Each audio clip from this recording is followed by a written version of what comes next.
الحمد لله رب العالمين والعاقبة للمتقين والصلاة والسلام على سيدنا ومولانا محمد وعلى آله وصحبه أجمعين. أما بعد فأعوذ بالله من الشيطان الرجيم. بسم الله الرحمن الرحيم. يا أيها الذين آمنوا كلوا من طيبات ما رزقناكم واشكروا لله إن كنتم إياه تعبدون.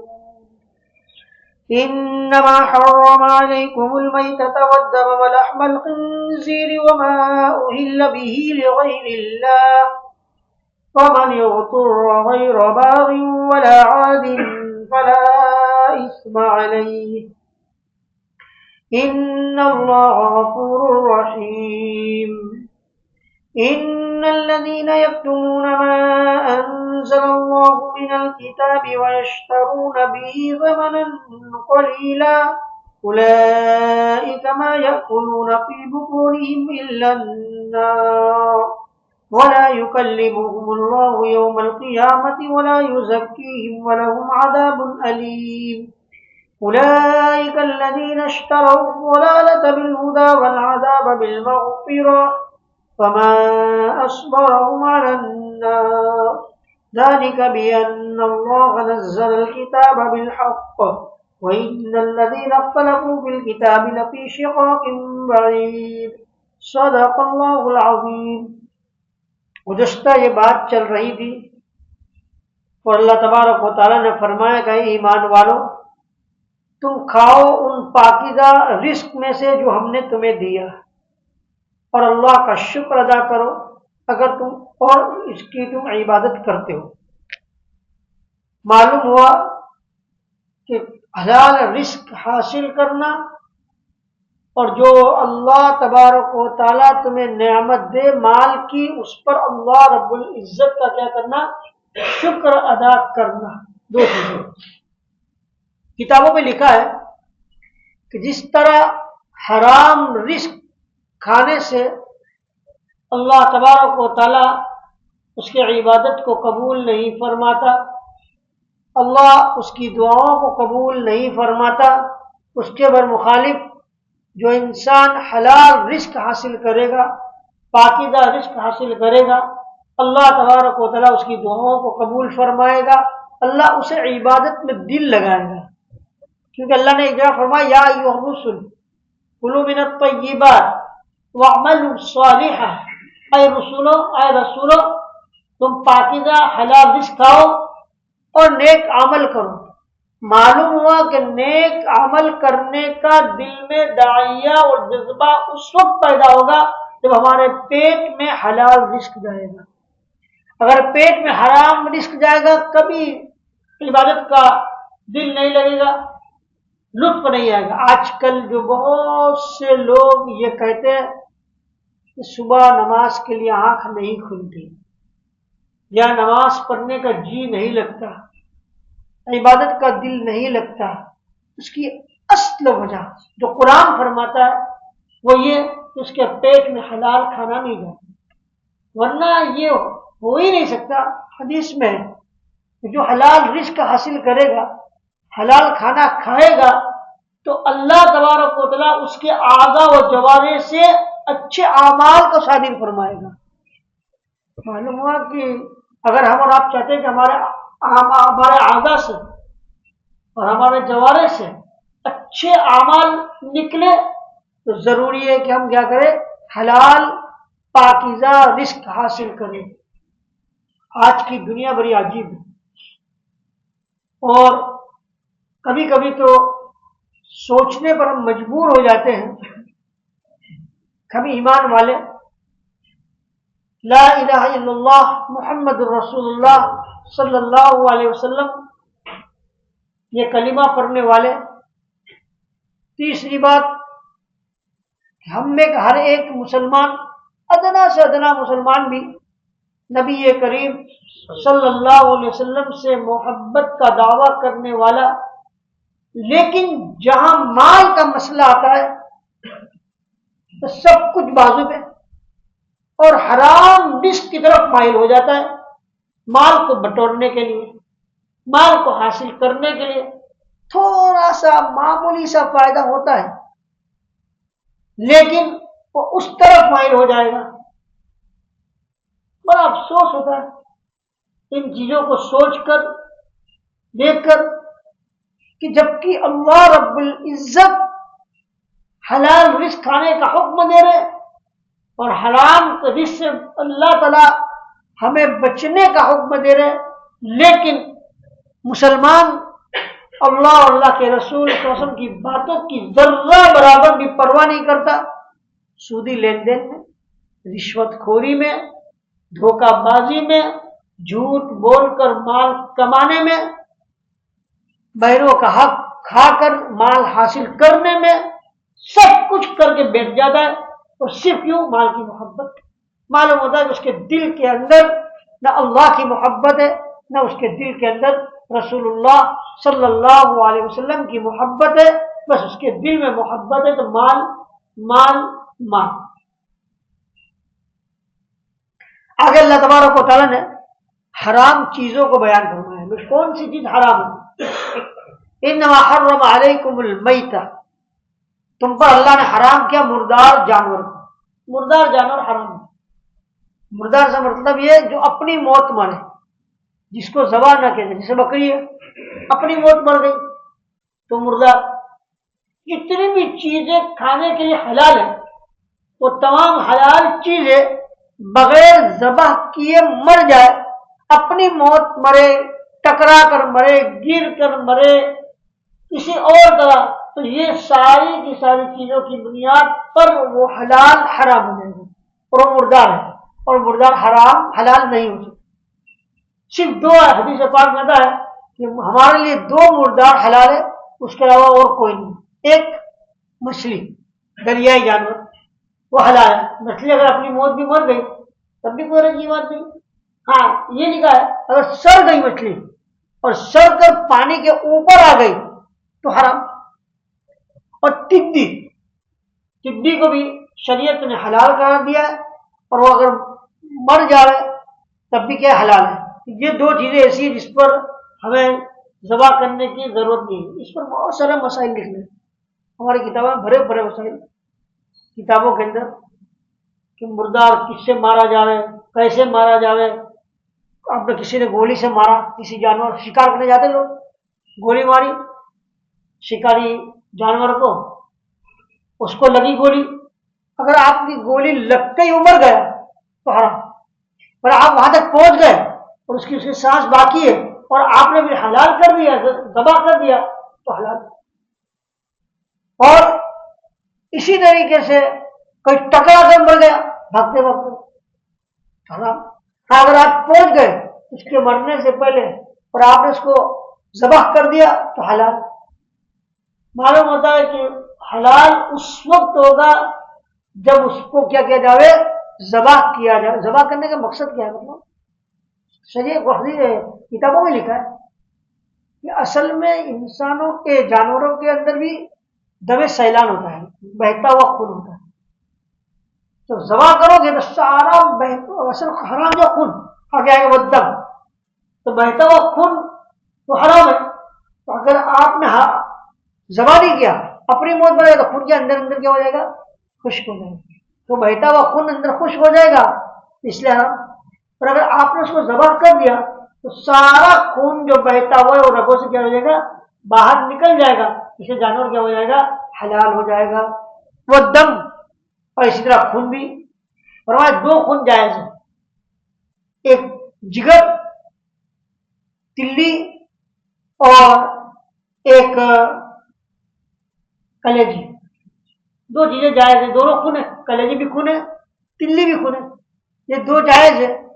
اور جگر اور طحال یہ عربی کا لفظ، یہ دونوں چیزیں، مگر باقی سب حرام ہے خون۔ ولحم الخنزیر، اور خنزیر کا گوشت یہ حرام ہے۔ خنزیر تو نجیس العین ہے۔ بڑی عجیب بات معارف القرآن میں حضرت مولانا مفتی محمد شفیع صاحب رحمۃ اللہ علیہ نے لکھی ہے، یہ خنزیر ایسا جانور ہے جو بے حیا بے شرم اور مردار کھانے والا، اور اس کے اندر سب سے زیادہ کھانے کی جو خواہش ہے وہ انسان کا فضلہ کھاتا ہے. جو انسان جو نکالتا ہے اپنا فضلہ، خراب چیزیں نجس، وہ کھاتا ہے، اس لیے وہ اس سے وہ پلتا ہے. تو گویا اگر ہم خنزیر کھائیں گے تو ہمارا فضلہ ہم کھا رہے ہیں. اور یہ بڑا ہی لالچی جانور، اسی لیے لکھا ہے کتابوں میں کہ جانوروں کے گوشت کی تاثیر ہوتی ہے. ہم جس جانور کو کھائیں گے ویسا ہمارے اندر اخلاق اور عادات آئیں گے. اسی لیے جو لوگ خنزیر کا گوشت کھاتے ہیں یورپ وغیرہ کے اندر اور اسے دوسرے ممالک کے اندر، اب وہاں جا کے بے حیائی دیکھ لیجیے کتنی عام ہے. یہ بے حیائی اس لیے عام ہے کیونکہ پیٹ میں سور کا گوشت جاتا ہے اور وہ کھاتے ہیں. جو لوگ گھوڑا کھاتے ہیں وہاں جا کے دیکھ لیجیے، اکثر وہ ترکی لوگ گھوڑا کھاتے ہیں زیادہ. ترکی میں ان کے مذہب اصل میں مالکی مذہب وغیرہ کے اندر تو گھوڑا کھانے کی اجازت ہے. خیر میں یہ بتلانا چاہتا ہوں کہ جانوروں کے اندر ولحم الخنزیر، خنزیر کا گوشت حرام، اور اس کے کھانے کے اس سے معلوم ہوا کہ گوشت کے ساتھ ساتھ ہر وہ چیز جس سے بنی جو خنزیر کے اندر جو چیزیں جیسے چربی وہ بھی حرام. اب وہ چربی جن جن چیزوں کے اندر ڈالی جائے گی وہ بھی حرام. اس لیے ہمارے علماء نے فتویٰ دیا ہے احتیاط کا کہ یورپ ممالک سے بنی ہوئی جو چیزیں آتی ہے وہ چیزوں کا استعمال نہ کیا جاوے. معلوم نہیں ہے کہ اس کے اندر چربی ملی ہوئی ہے کہ نہیں، اور اگر یقین سے معلوم ہو جائے کہ اس کے اندر سور کی چربی ملی ہوئی ہے پھر تو قطعی طور پر ناجائز ہے. پنیر کے اندر دودھ کو جمانے کے لیے ایک انفا ایک چیز آتی ہے، وہ ڈال دیتے دودھ جم جاتا ہے اور یہ نکلتی ہے جانوروں کے اندر سے. اب معلوم نہیں جہاں باہر کے ملک سے وہ چیز آئی ہو وہ کون سے جانور کی ہے پتہ نہیں ہوتا. اسے احتیاط یہ بتلایا جاتا ہے کہ ایسی تمام چیزیں جو چربی سے بنی گئی ہو یا جس میں چربی ڈالی گئی ہو اور ہمیں معلوم نہ ہو کہ چربی کس کی ہے تو بچنا احتیاط، اور معلوم ہو جائے کہ حرام چیز کی ہے تب تو یقیناً چیزوں کا بچنا ضروری ہے اور حرام. وما اہل به لغیر اللہ، اور وہ جانور جو اللہ کے علاوہ کے نام پر ذبح کیا جائے اس کی دو صورتیں. ایک تو یہ کہ انسان کوئی بکرا کوئی جانور اللہ کے علاوہ تقرب اللہ کے لیے کوئی پیر یا کوئی اولیاء اللہ کے نام پر ہی ذبح کرے، میں فلاں پیر کے نام پر بکرا ذبح کرتا ہوں بغیر بسم اللہ کے، حرام. یا دوسری شکل یہ کہ نام پر ذبح کر رہا ہے کسی غیر اللہ کے، اللہ کے علاوہ، لیکن ذبح کرتے وقت بسم اللہ پڑھ رہا ہے تب بھی ناجائز، کیونکہ اس کا ذبح کرنے کا مقصد تقرب الی اللہ ہے اور غیر اللہ کے نام پر ہے استحرام. قرآن کہہ رہا ہے کہ اللہ کے علاوہ کسی اور کے نام پر جانور کا ذبح کرنا یہ حرام. معلومہ اہل به لغیر اللہ، اس میں بہت سے ہمارے بھائی نادانی میں نہ جانتے ہوئے پھنس جاتے اور غیر اللہ کے نام پر جانور کو ذبح کر کے سمجھتے ہیں ہم بڑا ہی نیک کام کرتے ہیں، لیکن قرآن پاک فرما رہا ہے وما اہل به لغیر اللہ، اللہ کے علاوہ کسی اور کے نام پر ذبح کیا ہوا جانور حرام، حرم اللہ فرماتا ہے ومن اضطر غیر باغ ولا عاد فلا اثم علیہ. مگر کوئی انسان اتنا بھوکا ہو جس کو کھانے پینے کی کوئی چیز نہ ملے اور اب اس کی حالت یہ ہوگی تو کھائے گا نہیں تو مر جائے گا، اس ایسے اضطراری حالت میں اور ایسی مجبوری کی حالت میں مردار کا کھانا جائز ہے. ایسے مجبوری کی حالت میں مردار کا کھانا جائز ہے. اب تو شاید بہت کم کسی کو ایسا موقع آتا ہو. پہلے زمانے میں آتے تھے لوگ بیچارے غربت کے حال میں کے مارے ہوئے تھے, انہیں اتنا نہیں مل رہا تھا, اس لیے اللہ تعالیٰ نے فرمایا فمن اضطر, اور اس کا ارادہ نافرمانی کا نہ ہو, نہیں میں تو مردہ جانور رکھاؤں گا, ولا عادٍ حد تجاوزی کا نہ ہو, فلا اسم علیہ, اگر کوئی انسان ایسی مجبوری کی حالت میں پہنچ جائے تو اس کو اس مردار جانور کا گوشت کھانا اتنی مقدار میں جس سے اس کی جان بچ جائے جائز ہے. یا ایک اور مسئلہ بھی نکالا ہے کہ کوئی ایسی حرام چیز مردار, ایک تو ہے کھانا, ایک ہے دوا کے طور پر استعمال کرنا. اگر کوئی دوا ہے جس کے اندر مردار کا چربی, مردار کی کوئی چیز ملائی گئی ہے, تو کیا ایسی دوا کو استعمال کر سکتے ہیں؟ فمن اضطر, یہ قید لگائی. اگر اس کے علاوہ کوئی دوسری دوا اس کو اپنی شفا یابی کے لیے میسر نہ ہو, لوگ کہیں گے ڈاکٹر تمہیں یہی دوا تمہاری اس بیماری کے لیے شفا بن سکتی ہے, اس کے علاوہ دوسری دوا تمہاری اس بیماری کے لیے شفا بن سکے گی نہیں, اور یقینی طور پر کہتے ہیں یقین سے, تو پھر اس کو استعمال کر سکتے. لیکن اگر وہ دوا کے علاوہ دوسری دوا بھی ہو اور اس دوا سے حرام دوا سے جس کے اندر حرام کے اجزاء ملائے گئے ہو اس سے یقینی طور پر شفا نہ ہو, تو ایسی دوا کو بھی استعمال کرنے کی ہمارے علماء اجازت نہیں دیتے. ان اللہ غفور رحیم, بے شک اللہ تبارک و تعالی بخشنے والا رحم کرنے والا ہے. اللہ تعالیٰ بخشنے والا رحم کرنے والا ہے.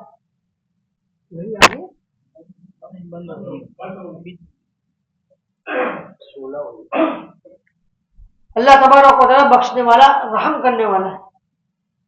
فلا اسم علیہ پر بڑا اچھا نقطہ لکھا ہے کہ اگر کوئی انسان مجبور ہو جاوے ایسی دوا کے استعمال کرنے پر جس میں حرام اجزاء ملائے گئے, یا ایسے کھانے پر کہ تم یہ کھاؤ گے تو تم اچھے ہو جاؤ گے حرام کھانے پر, تو کیا اس کے لیے اللہ فرماتا تم کھا سکتے ہو, تو کیا وہ چیز حلال رہے گی؟ نہیں, وہ تو حرام ہی رہے گی, لیکن وہ حلال نہیں ہوگی. لیکن اگر آپ کھاؤ گے مجبوراً تو وہ آپ کو گناہ نہیں ہوگا, وہ چیز تو کیا رہے گی حرام, اتنی حرام, لیکن گناہ نہیں ہوگا. فلا اسم علیہ, اللہ بخشنے والا ہے.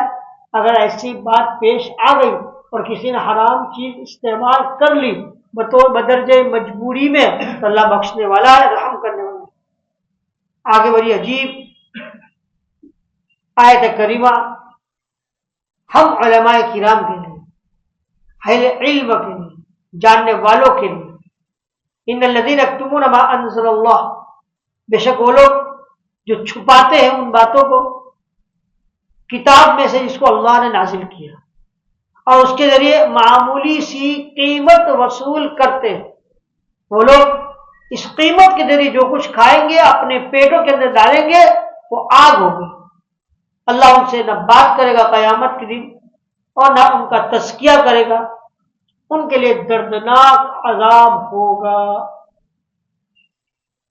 سور کے کھانا جس طرح حرام ہے, اسی طرح یہود و نصارہ کے علماء, یہود ان کے پاس عوام جاتی فتویٰ اور مسائل پوچھتی تو ان کے موافق جیسا وہ چاہتے فتویٰ دے دیتے اور کچھ پیسے وصول کر لیتے.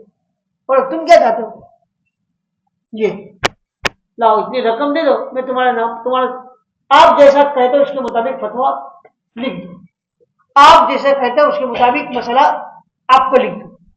تو یہ جو پیسہ رشوت کے طور پر وصول کرتے ہیں اور اس پیسوں کے ذریعے جو کچھ بھی کھائیں گے اپنے پیٹ میں ڈالیں گے سوائے آگ کے اور کچھ نہیں. ایک تو علماء یہود پر کہ بارے میں علماء یہود کو کہہ کر ان امت کہ ان جاننے والوں کے لیے بھی ہے کہ جو اپنے کسی سے کچھ چیز حاصل کرنے بعد مطلب ہوتا ہے دو فریق آ گئے. ایک فریق سے تعلق ہے، وہ تحفہ تحائف دیتا ہے، ہدیہ دیتا ہے، نذرانہ دیتا ہے، دعوتیں کرتا ہے، خوب کھلاتا ہے.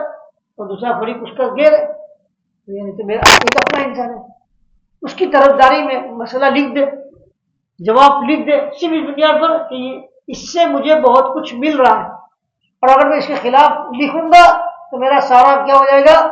بند ہو جائے گا. تو اب سمجھ لیجئے اس سے جو کچھ ملے گا وہ حرام، یہ رشوت ہے، یہ دنیا کی لالچ ہے، یہ دنیا کی محبت ہے. معلوم ہوا کہ اگر آپ نے کوئی حق بات چھپایا، آپ نے اس نے کا حق اس کا تھا اور اس کا چھپا کر آپ نے اس کی طرفداری میں کیا کر دیا؟ فتویٰ دے دیا، مسئلہ لکھ دیا، ناجائز اور حرام.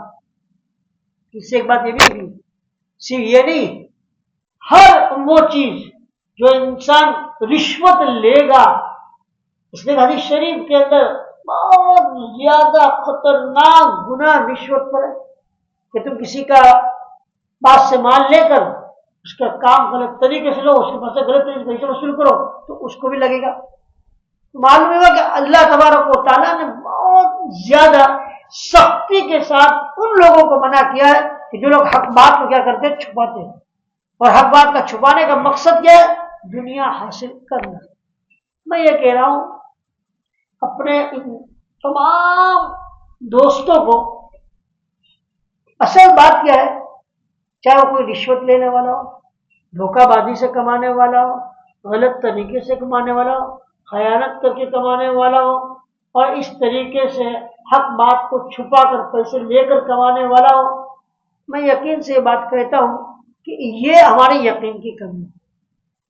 ہم کیا سمجھتے کہ ہم یہ پیسے لیں گے تو ہمارا مال بڑھ جائے گا.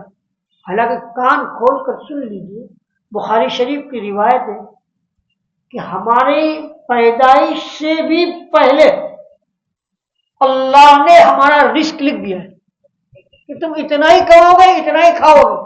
پیدائش سے پہلے گرو، ماں کے پیٹ میں نہیں گرو، پیدائش سے پہلے. بخاری شریف کی روایت ہے جب ماں کے پیٹ میں انسان کا لوتھڑا تیار ہوتا ہے گوشت کا، ابھی روڑی پکی گئی 40 دن گوشت کا ٹکڑا، اللہ فرشتے کو حکم دیتا اکتب، لکھو یہ نیک ہوگا کہ بد ہوگا. پھر فرمایا لکھو کتنا جیے گا، پھر فرمایا لکھو کتنا کھائے گا پیے گا، اس کا رزق اکتب عملہ و اکتب شقیا او سعیدا و اکتب رزقہ. ماں کے پیٹ میں نہیں، ابھی تو پیدا بھی نہیں ہوا اور اس سے پہلے ہمارا رزق لکھ دیا گیا. اب بتائیے جو رزق ملنے ہی والا ہے کیوں دھوکہ بازی سے لے گئے؟ جو رزق ملنے والا ہے کیوں رشوت سے لے گئے؟ جو رزق ملنے ہی والا ہے کیوں غلط طریقے سے لے گئے؟ ہمیں تو ملنے والا ہی ہے، ہم اتنا پیسہ کما کر ہی رہیں گے، اتنا پیسہ ہمارے پاس آنے ہی والا ہے، پھر غلط طریقے سے لینا کیا؟ یہ وہ ہمارے یقین کی کیا ہے؟ کمی ہے. اولئک کما یاکلون فی بطون، ایک گناہ تو یہ ہوگا اس کو. دوسرا زبردست، اللہ اس سے قیامت کے دن بات نہیں کرے گا. بات نہ کرنے کا مطلب ہے کہ نزد اللہ رحمت اور کرم کی بات، اس کے ساتھ نرمی کی بات نہیں کرے گا، سخت بات کرے گا. اللہ کا رویہ اس دن اس کے ساتھ سخت ہوگا. ولا یزکیہم، مسلمان جہنم میں جائے گا لیکن اپنے گناہوں کی معافی کے ساتھ کہاں جائے گا؟ اللہ اس کے گناہوں کو صاف کر کے جہنم میں جنت میں ڈال دے گا. لیکن یہ علماء جو اس طریقے سے حق بات کو چھپائیں گے، اللہ اس کی کبھی صفائی نہیں کرے گا، وہ ہمیشہ ہمیشہ کہاں رہے گا؟ جہنم میں پڑا رہے گا. ولا یزکیہم ولہم عذاب علیم، اور ان کے لیے دردناک عذاب. یہی لوگ ہیں جنہوں نے گمراہی کو ہدایت کے بدلے میں خریدا، عذاب کو مغفرت کے بدلے میں خریدا. اللہ فرما دے تمہارا بڑا کتنا زبردست طاقتور ہے تو جہنم پر صبر کر رہا ہے. یعنی ہمیں معلوم ہے ہم سود لیں گے یہ حالت ہماری ہوگی، رشوت لیں گے ہماری یہ حالت ہوگی. تب بھی ہم رشوت لیں، ہم سود کھائیں، ہم غلط طریقے سے مال کو کمائیں، اللہ فرماتا ہے فما اصبرهم علی النار، یہ کتنا اپنے آپ کو مضبوط سمجھتا ہے کہ میں جہنم کی آگ کو برداشت کر لوں گا؟ کون ہے جو یہ کہہ سکے کہ میں جہنم کی آگ کو برداشت کروں گا؟ گویا یہ لینا اس بات کی دلیل ہے کہ آپ یہ کہہ رہے ہو کہ مجھے کوئی فکر نہیں، اگر جہنم میں جانا ہوگا جاؤں گا، مجھے جہنم سے کوئی پرواہ نہیں، جہنم کی کوئی فکر نہیں۔ ہما اصبر ذلك بأن اللہ نزل الکتاب بالحق، یہ اس بنا پر کہ اللہ نے کتاب کو نازل کیا سچ، لیکن ان لوگوں نے کتاب میں اختلاف کیا اور بڑی دور کے اختلاف میں پڑ گئے، غلط باتیں ڈال دی۔ یہودوں نے کیا کیا؟ پوری تورات کو بدل دی، یہود نے پوری تورات کو بدل دی اور اپنی منمانی ڈال دی، جو چاہتے اس طرح کام کیا۔ اس لیے اللہ تبارک و تعالیٰ نے ان کے بارے میں سخت رویہ اختیار فرمایا۔ اللہ ہماری حفاظت فرمائے۔ الحمد للہ رب العالمین، اللهم صل على محمد وعلى آل محمد كما صليت على إبراهيم وعلى آل إبراهيم إنك حميد مجيد، اللهم بارك على محمد وعلى آل محمد كما باركت على إبراهيم وعلى آل إبراهيم إنك حميد مجيد۔ کہ اللہ ہمیں حلال رزق حاصل کرنے کی توفیق عطا فرما، حلال کھانے کی توفیق عطا فرما۔ اے اللہ تو نے جن چیزوں کو حرام کیا ہے اس سے ہماری حفاظت فرما۔ اے اللہ تمہیں مال کی محبت میں حرام چیزوں میں مبتلا ہونے سے حفاظت فرما۔ اے اللہ تو ہمیں اپنی مرضیات پر چلا، اپنی رضا والی زندگی نصیب فرما۔ ایسے اعمال کی توفیق عنایت فرما جس کو تو پسند فرماتا ہے، تیرے ناپسندیدہ اعمال سے اللہ ہماری حفاظت فرما۔ اپنے اور اپنے حبیب پاک صلی اللہ علیہ وسلم کی سچی پکی محبت نصیب فرما۔ حضور پاک علیہ السلام کی ایک ایک سنت پر عمل کرنے کی ہمیں توفیق عطا فرما۔ حضور پاک علیہ السلام نے جتنی خیر و بھلائی مانگی ہے سب ہمیں عطا فرما۔ حضور پاک علیہ السلام نے جتنے بھی شرور و فتن سے پناہ چاہیے سارے شرور و فتن سے ہمیں پناہ عطا فرما۔ ہماری دعا کو مانا اپنے فضل و کرم سے اور نبی کریم صلی اللہ علیہ وسلم کے صدقہ طفیل میں قبول فرما۔ وصلی اللہ تعالی علی خیر خلق محمد وعلی آلہ وصحبہ اجمعین برحمتک یا